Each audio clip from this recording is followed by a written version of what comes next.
Right. What's the story? Right. What is the story, Chris? Where do we start with this fucking story? We start at the beginning. The beginning. The beginning of how I met you? Or the beginning of my adventure into catapults, catapult hunting, and generally messing about in the woods? Catapults. Catapults, right. Okay. 2000 and...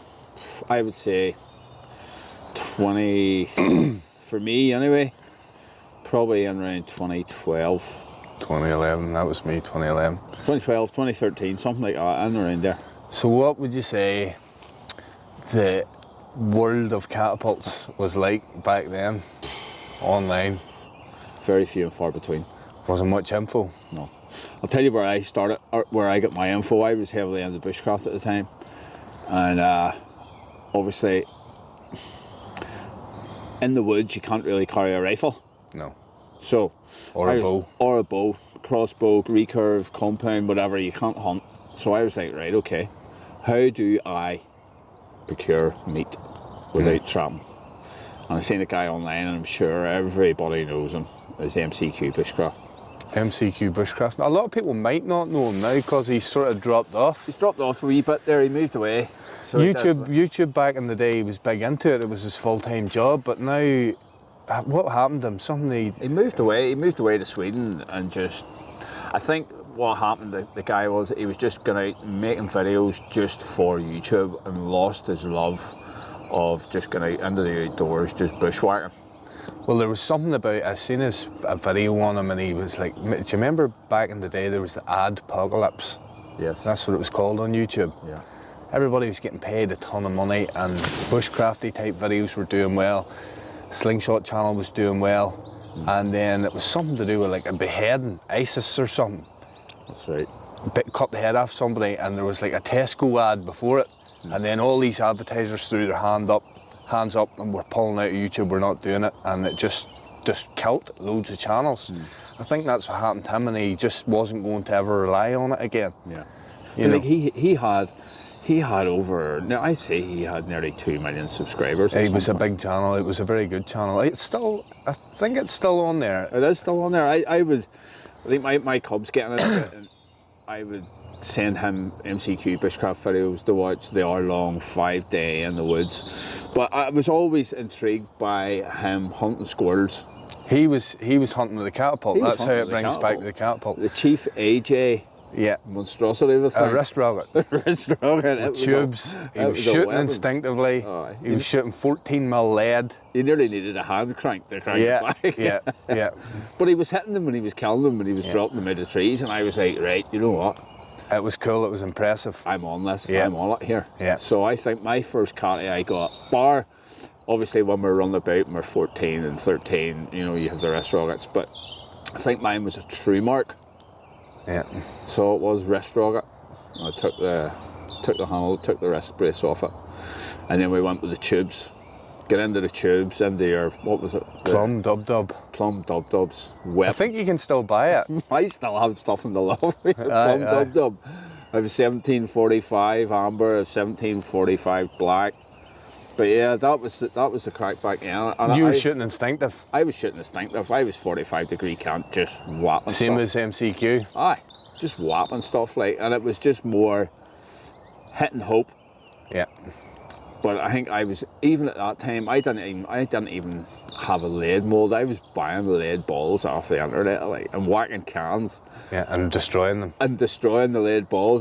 They were nearly like mines out of the sea, you know, there was spikes all over them, and they wouldn't have flew straight. No. But maybe the weight of them and the weight of the dog. The weight of them carries them straight. Yeah. The first video I seen, I was on looking at, I was actually looking for archery videos for small game hunting. YouTube suggested Kingkeeper John's video to me, you know, the Bad Boys one. Yes, I know it well. I think it's deleted now because the Bad Boys song was like a copyright issue. Yeah. I remember that, I remember watching that. But that's the one hooked me. Yep. And he was shooting instinctive, so I tried shooting instinctive, but I could never hit a thing. Yeah. I could not hit a thing. I had biscuit tins, like this size, up the garden, and I was missing them. And I remember my friend came over, and I had been practicing for months and still all over the place. And he came up and he hadn't shot a catapult since he was a child either. And he hit it 2 or 3 times and I was like, what am I doing here? This man hasn't even, and I'm out practicing, but I was shooting cross dominant. I was holding, you know, I was holding with my right hand. Yeah. And I was trying to shoot instinctive, it just wasn't working for me. But then I seen Bill Hayes' aiming video. Yes. Bill Which Hayes. was the only, one of the only aiming videos. At the time? At the time. Yep. There was him and another video where the guy was shooting a little frame. I don't know, it was somebody off the Slingshot community forum. There was only 2 videos online. I think Simple Shot or Flipping Out Slingshots it was at that time. Nathan Masters had an aiming video, but it was for instinctive. But yeah, I actually started aiming. You and me were aiming before Kingkeeper John was aiming. He was still shooting instinctive. He was still shooting instinctive. If I remember right, I think after watching that Bill Hayes video, I was, as you know, I was heavily into shooting the tubes. I still shot the tubes, even with a PPSG. I put loop tubes on it. But I remember always thinking they last forever. Well, I last forever, and there's some crack off them. They make your hands into dog's paws, and we'll get into that later on. Yeah. And I remember watching the Bill Hayes video, and I was like, right, okay, aim down the tube. Yeah. Or aim down the line of the band. Aim down the line of the band. He was shooting bands. I was like, hang on a minute here, I could do that with tubes. Yeah. And then that's when the aiming came into it, and then that's when the accuracy started to draw in from here, closer, dinner plate, saucer. Yeah.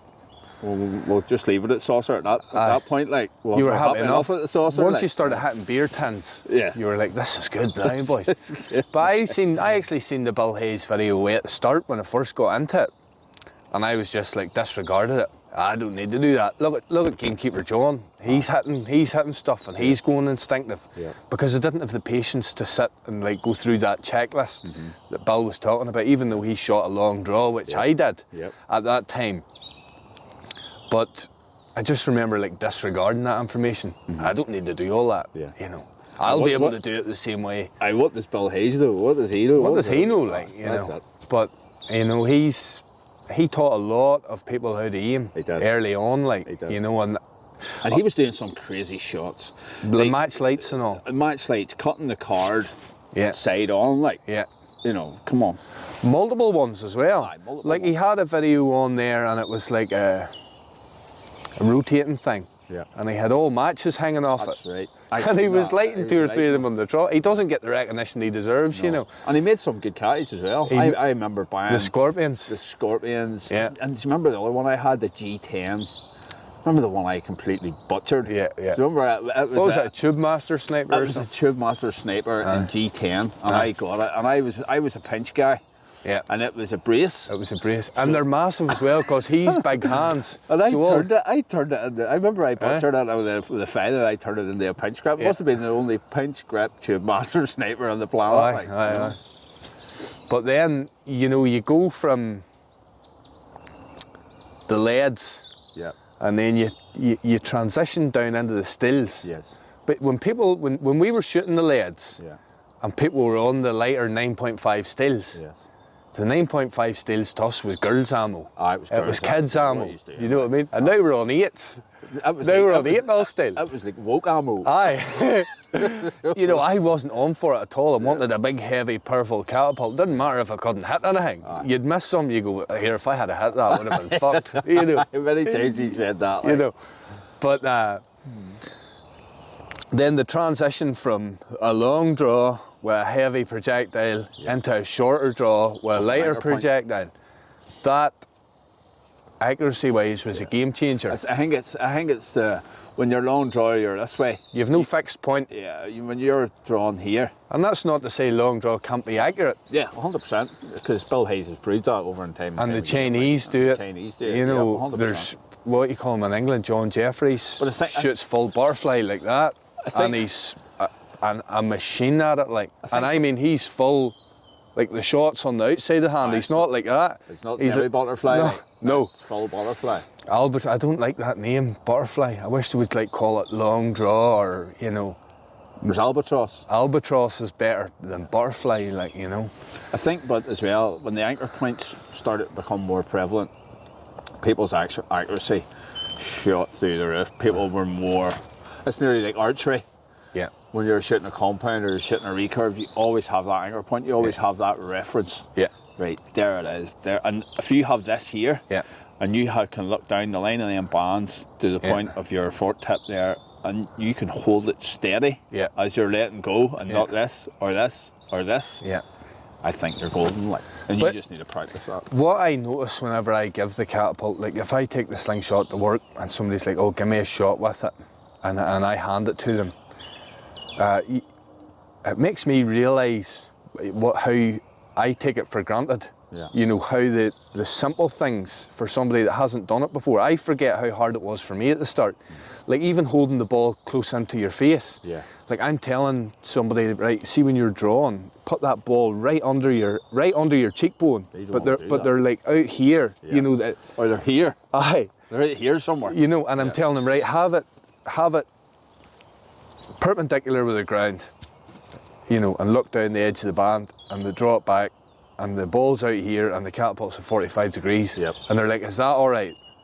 No. You just go, "No," but let it go anyway, because they have to get. Smack, fork hit, bang. Well, when I give them the catapult, I'm hoping they're not going to fork hit it. People probably think he's a fucking asshole because they go, "Well, give me a shot with that," and I'm like, "No," because it's mine, and they don't realise they're going to smash it. Like. And it's annoying more than anything else when you're looking at that catty that you've made and you've spent time over it. Yeah, and you've shot for 4 years, it's immaculate. And then all of a sudden somebody, you know, you give it to somebody, they don't realise, like, then they've damaged it, you know. I remember one time I was at a boy's house and I was shooting his catapult and his nephew was there, who's a fully grown man, he wasn't a child. And I had set my catapult on the bench and I looked round, I heard this phew, phew. I looked round and here he was, and he had like his thumb in the middle of the handle like that, holding it completely wrong and letting balls go. And I specifically mind leaving it there. I was like, he'll not lift that because he doesn't have ammo and there's no ammo about. He had found 2 balls on the ground, rusty ones, picked them up and fork hit it twice, and it was a custom one, like it was carbon fibre. Sick as a pig it was. Sure, I know, I've done it myself. I've actually fork hit my own catties way at the start, and I don't know how. It's not as bad if you do it yourself. It's not as bad if you do it yourself. No, it definitely isn't, because you can kind of go, all right, fair enough, that was me done that. But if somebody else does it, you know, it's like lending somebody your knife or your axe, and it comes back like the blade comes back like a saw. Like it's serrated. It's not good. No. But so the transition from, we went from the 12mm lead, that's what I was on. Then I went to 10mm lead. And then I went to baby beans, which was 8x11. Bean shot, very good. Then went to 9.5 steel. Now when you transition from the 10mm lead, that type of weight ammo, into the 9.5 steel, now all of a sudden you're more concerned, much more concerned about shot placement. Yes. Whereas it doesn't matter with the heavier stuff, especially the beans. The beans were very good because the way they rotate, you know, and tumble into the target, but more damage. More damage. So once you get to that 9.5 steel area, you're looking for head, crop, neck. Yeah, 100%. You know, if you get a chest shot on a bird here, you'll bring him down. Yeah. If it's high enough. Yeah. If it's into the lungs sort of area, but not the belly. No, they'll just fly off. So we stayed at that for a long time. 9.5 steel, probably from. We killed a few bits and pieces of 9.5 steel. We did. 2 cans were murdered along the way. Plenty of cans, plenty of spinners. Aye. But then, how did we get the Yates? I think we got the Yates. Did we get the Yates from the World Championships? That's how I got to him. I went to Italy and I thought that I knew it all. 2019, so I had been doing it 8 years. Went to Italy, thought I knew it all. Thought 9.5s were the best. I didn't want to change off them because I liked hunting, and I didn't think anything lighter was any good for hunting. Which a lot of boys still think. But when I got there, the Chinese were shooting 6mm, quarter inch, which is like 6.35 or something. Some of them were shooting 7s. Nearly all the Europeans were shooting 8s. And it was the Irish, British and American that were shooting 9.5s. Johnny Big Bullets. And Nathan Masters done all right, and a young lad, John Joe Knight, he done all right in it. Them two were in the top 10. John Jeffries was just missed out in the top 10. I could have done it, but yeah, you know, I had too much to drink. Let myself down a bag full. But I think you'd be the head up at that stage. Aye. My bands broke in like the 4th or 5th round, and they wouldn't give me extra time to change the bands, so I lost out on all the targets for that round, which put me back a massive amount of points. And then after that, I was just... Aye, your heart wasn't on it then. Nah, I was sick. But anyway, I came back from Italy and I was like, you know, my eyes was opened. I watched the Chinese shoot peg tip frames, little Nara ones, and they were absolutely outstanding with them. You know, it just broadened my perspective. I remember you coming back, and I remember you saying to me, and I was still on the 9.5, and then you made a couple of shots that opened my eyes. Aye. I was like, right, okay. Yeah. It's the trajectory as well. I see where we're going here. 20 yards flat trajectory with the right taper, the right thickness of elastic, because now you can get, you know, 8 mil, 1 mil, 7, 6, 5, 4. Right, like 1 mil thick, 0.9 mil thick, 0.8 mil thick, right down to 0.45 or something. I actually think Precise does a 0.35 band. Scary.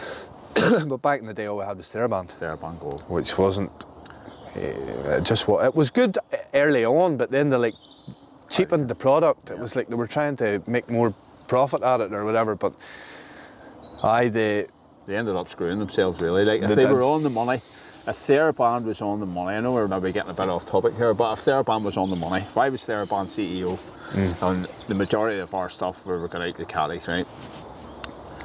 Do you know what we'll do? We'll do what Precise done. We'll do what. And if Theraband brought out... Well, Precise wasn't about back then. But I'm just, you know, as an example. If they were shooting, or if all their stuff was going to Catapult, man, would you think it must have been the vast majority of their sales was going to Catapult flat bands? 100%. Because you and me, anybody that was into it was buying 10 metres at a time. Yeah. Or 5 metres at a time, which is a lot. Like, if somebody that's using it for therapeutic isn't going through it, like a Catapult man's going through it. So if that's their customers, they should have been like engaging with the customers. Exactly. 100%. Or they should have been, what do these boys want? And they must have got, I don't know whether anybody contacted them. Somebody's bound to contact them. Nathan Masters did. And complained and went on and da-da-da, and they never listened. So no. I think they lost out. They lost out on a massive turn there, like. Yeah. Because nobody will go back to it now. Yeah. No, not the way the Chinese have brought stuff on. You know, the Chinese bands have revolutionised everything. Never hear Theraband go down. No. Well, sometimes you do on the group. You'll see, like on Catapult Addicts UK or something like that, you'll see somebody put up and go, you know, Theraband's all right. It's not, you know, it's not like if you want optimal performance, you don't want Theraband, you don't want tubes. No. Tubes is all right for if you're a specific thing. If you want something like for a survival catapult or a long-lasting thing, or you know, you're not into it that much, and you want to just have something you can pick up for 2 or 3 years. I don't know even if the tubes. How much have they developed from the likes of Dan Kung? Have they come on any? You see the way the. Not really. They haven't really. Like all I see is really is it Sniper Sling green tubes there? Would that be? No, right? it's GZK. GZK. That's all I've seen. Like I actually made a set during the week for an old fella I used to work with. He was asking me for a catapult, and he's retired now. He's got cancer and all, and he says he's bored up and down the street, walking up and down the street. So I made him a catapult. Because he was into shooting and all. He's got a bag on him, so he can't go out shooting anymore, but he can walk up and down the canal. So I give him the catapult. I says, right, next time I'm down the canal, I don't want to see a pigeon or a crow living along it. And he was all chuffed for that, and he probably will go out and fork hit the crap out of the frame, but that was the GZK green tubes on it. Yeah. And it's just, they're just the same. Like I can't tell forever, like. I can't tell any difference from like a Dan Kung black tube or that green GZK tube, you know what I mean? Other than the green ones are like, might stand out a bit on a listing. I'll have them lime green tubes, they look cool. Do you know what I mean? I know from experience, and I know from experience, same 1745 look things. I had to wear a glove, a protective glove with foam on it. You can't get good speeds out of them. The band slap, it was like... Aye. But like, to make it clear, it's not that they don't perform, it's the the weight that you're pulling back. It's You know, if you can make a flat band, a tapered flat band, that'll be less than half the draw weight, that'll outperform it in speed. Yeah. The only thing it won't outperform it in is longevity, sound. Yeah. Be a wee bit quieter, Yeah. especially a single tube. Yeah. Single tube's nearly silent, but you can't hit anything with a single tube, No. I don't think. You need the looped. You do. It's more balanced or something. But, temperature, they do quite good in the cold. I think that was one of the reasons. Well, I don't know. I couldn't honestly tell you why. I think they were just handier to make. I just preferred them at that time, but I actually used flat bands and went to tubes and then went back to flat bands. At that time, we only had Theraband. Yeah, that's so right. you're having to make a double Theraband. Yep. or a loop tube, so then it was worth it. But now if you're going to buy a 0.9 band or a 1mm band, yeah, you don't need it. You don't need it. 100%. But yeah, so we came back from Italy and I was like, you want to try these 8mm steels, Ken? Flat trajectory, very, very light draw weight, light pull, lighter band. And I didn't know if they were any good with hunting until I went out one night and I shot a rabbit. He was about 15 metres away. I think I had a .65 Samiki band on, and it went through his head. Like it was as clean a kill as you would get. Did you not the first time overcompensate because of the drop from what you would have been used to? I was over the top of his head. Because you were looking for drop and there was no drop. That's and right. You were like, whoa, hold on a minute. Aye. And you aimed that straight and he at sat, him. he sat there. He didn't move, He didn't move, and you aimed straight at him. Aye, that's right. Bang, straight through him. Straight through the head. I couldn't believe it. And then he just like dropped. And I was like, I thought maybe he had, you know, like sometimes they brace themselves to run.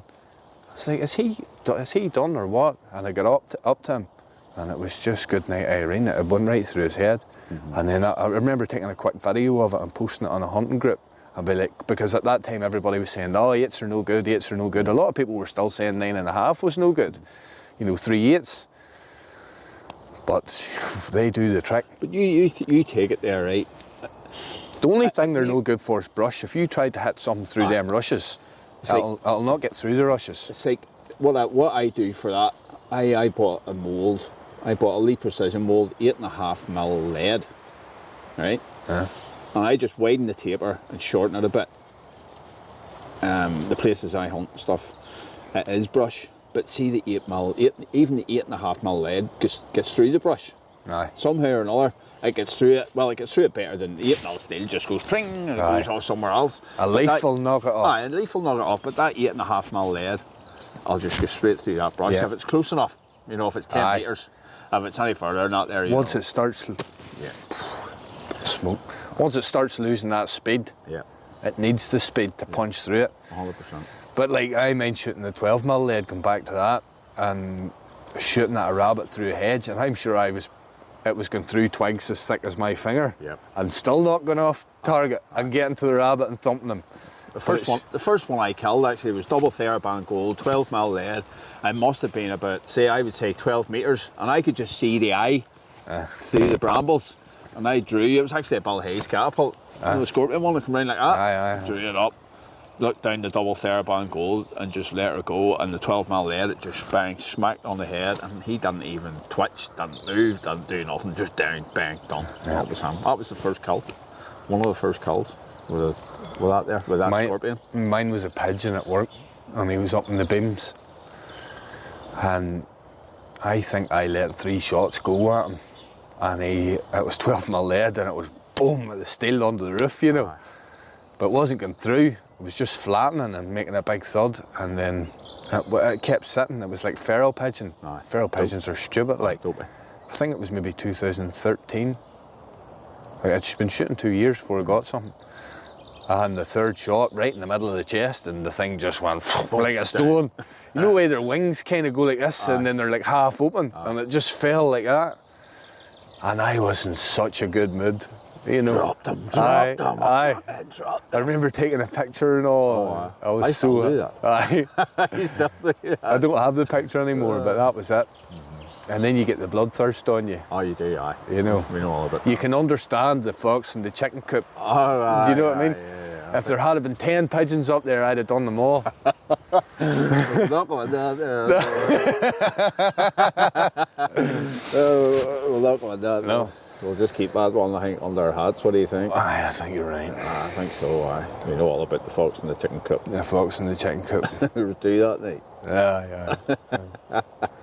Right, well, I think that's going to be a good place to wrap it up for this No week. worries. Well, listen, we'll do it again sometime and we'll talk Definitely, about we'll make this a regular thing. Anybody, any questions for myself or Ken, let us know in the comments. We want inspiration for discussion. Yeah. Comments are always good. If you get a regular theme in the comments and then you can address it, you know, whatever that is, whatever that may be. And we have so much to go over. Oh, unreal. You know. From being in the woods, bit of bushcraft, a bit of tools, axes, knives, you name it, we can talk about it. Like, so anybody, any questions, fire them in. Let us know. Here, thank you for watching. See you next time. See you after.